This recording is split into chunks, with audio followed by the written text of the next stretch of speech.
All right, welcome in to Carp's Corner, special Super Bowl edition. And since it's Super Bowl week, you always want to get as much content in as possible. And the ever-changing sports landscape, always a lot of great stuff that's going to be out there. Wanted to hit on a few things quickly as we head into the Super Bowl. Got some of the best prop bets, some of the stuff that I like the most out there. I already talked to you about who I really like to win the game. Cincinnati, 27-24 over the Rams. It's going to be a close one. I think it's going to be a good one. And ultimately, that'll factor into how you kind of bet your props. Now, you could bet, obviously, for one outcome and then kind of hedge with the props. But where's the fun in that? Push all in. So I want to get to a couple of props that I really like, always find entertaining. Some weather news about what's going on in Los Angeles. I don't think the NFL ever thought they'd have a weather problem having a Super Bowl in LA with a covered stadium, but this could be worst case scenario, and it could impact one team dramatically more than another.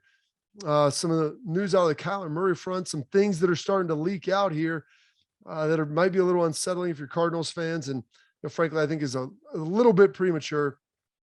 And then also some NBA news, which that's where I'm going to start real quickly. Don't talk a ton of NBA, especially not now. We get to the finals. You start getting there where there's a little bit more, give a crap factor. But James Harden last year forced his way from Houston to Brooklyn.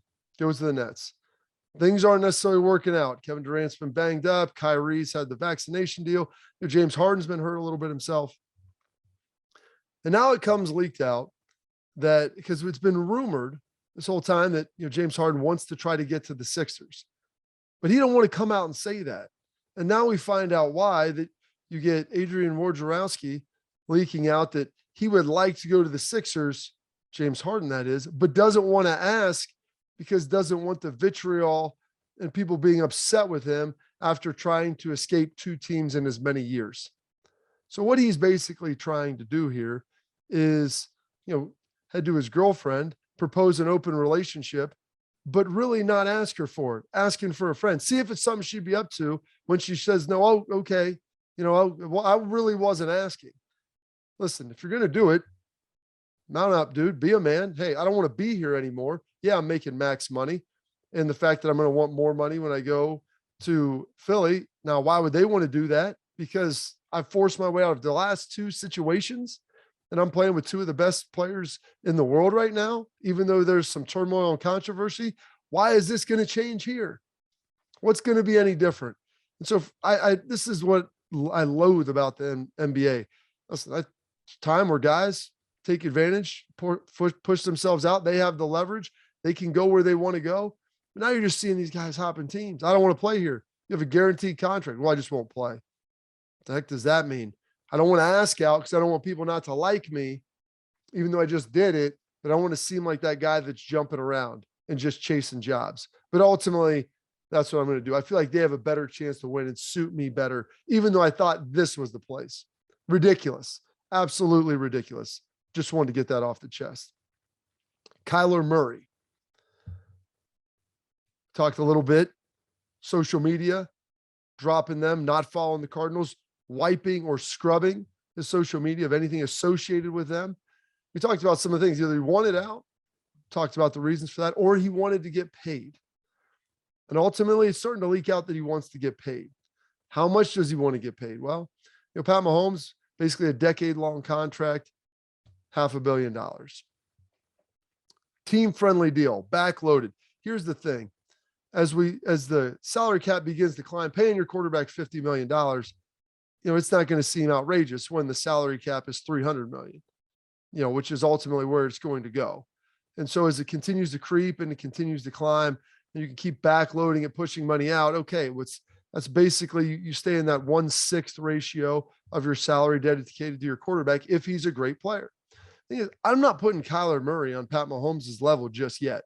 I know his receivers got banged up at the end of the season. Nuke Hopkins was out. We had AJ Green, then a lot of guys who got injured. But I can't sit there if I'm the Cardinals and commit $50 to $55 million a year to a quarterback. Pat Mahomes, he MVP caliber player. He's winning Super Bowls. Kyler's got to do a little bit of that for me and at least get there. We got to win some playoff games, make runs before I'm ultimately going to pay you like that. And so, yeah, you can unfollow me and you can do all these different things, And I think Kyler Murray is a really good player. I think he could be transformational. He has a great setup and a great situation there with Cliff Kingsbury, but he has to understand that. He needs to know it, and he needs to make sure that the grass is greener there. Because I think he believes that he could maybe go anywhere and play. You need a specific coach to be able to do that in the climate, playing in the dome, everything that happens for him being in the NFC West, it works in his favor. And they have a pretty good team surrounding him. So yeah, I get it. Every player wants to get a lot. And I want to see every guy get everything that he deserves, but you got to earn it. And I don't know if Kyler Murray's quite there yet on that Pat Mahomes level, on the level with Aaron Rodgers, some of those guys that we were talking about, Tom Brady prior to his retirement, heck, even Joe Burrow with what he's done now. Got to win in big moments if you want to get that top dollar. You can be in the discussion, but if you want top dollar, you ultimately have to go win on the biggest stage. Favorite props. I'm going to throw out a couple ones. Everyone loves the coin toss. FanDuel site, you can go there, take a look at some about -104 on each side, heads and tails. I always bet heads, but it's a fun thing to do to be able to throw out there. But some of the other ones that are most interesting. I also like the national anthem over under, by the way, because it gives you something to get going at the start of the game before you're really locked in and watching it. But two prop bets that I really like. Most yards from scrimmage. You got Cooper Kupp coming in, the favorite, plus 270. You got Joe Mixon coming in number 2, plus 440. The value, I think, is on Jamar Chase, plus 610. You look how explosive he is. He's a guy that can make people miss. He has great run after the catch. Yes, I know the Rams are going to be keying him. Maybe Jalen Ramsey follows him. Maybe he doesn't. And Zach Taylor's smart enough to move around, and he's Joe Burrow's favorite target. So if you want something with a little bit of value, whet your palate there. I like Jamar Chase, plus 610. I think that's the best value you're going to find on the board. Another one, both teams having a lead in the second half. Yes is the dog at plus 158. No is not. I think it's minus 194.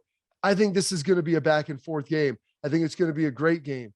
And because of that, I'm going to say both teams have the lead in the second half. The odds are, I think, basically the same for the first. You can even go in on that. But I think there's going to be some lead changes. You look at how these teams have played in the playoffs. Both of them have come back. They've scored. They can score in bunches. Their defense can get some big stops there. I like both teams having that lead in the second half. And then the last piece, and most importantly for the Super Bowl, heat advisory in Los Angeles, 87 degrees. What does that mean? That Super Bowl, the stadium there, SoFi, it's not enclosed. So it's not fully acclimatized and climate controlled. And so it's going to be hot, and there's not going to be a lot of air movement out there. Who does that impact, and how does it impact the game? What affects the big guys, the defensive linemen? Who is the team that has the dominant defensive line?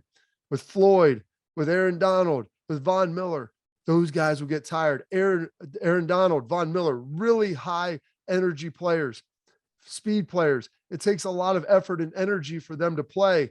It will slow down their rush. They will have to get off the field. If it's 87 degrees, they're going to be playing less snaps. The offense can go up tempo. It will wear them down. So I think this disproportionately affects the Rams, even though they're the team that should be much more familiar with the heat, given the fact they're in Los Angeles. But it's going to lead, in my opinion, to an increased scoring a little bit. And I played in old Texas Stadium. It had the hole in the top. That thing felt like a hot air balloon when it was 85 to 90 degrees. There's no air movement. It's sweaty. It will wear down the defense and impact them in an incredibly negative way. Advantage Cincinnati. It's going to hurt Aaron Donald in that pass rush because they're high energy guys, and it's a difficult position that requires a lot of juice to go play it. And so that 87-degree heat warning can adversely affect the Los Angeles Rams plus category Cincinnati Bengals. So keep an eye on that as the game goes. That's all for this edition of Carp's Corner. Thanks for listening. We'll see you after the Super Bowl.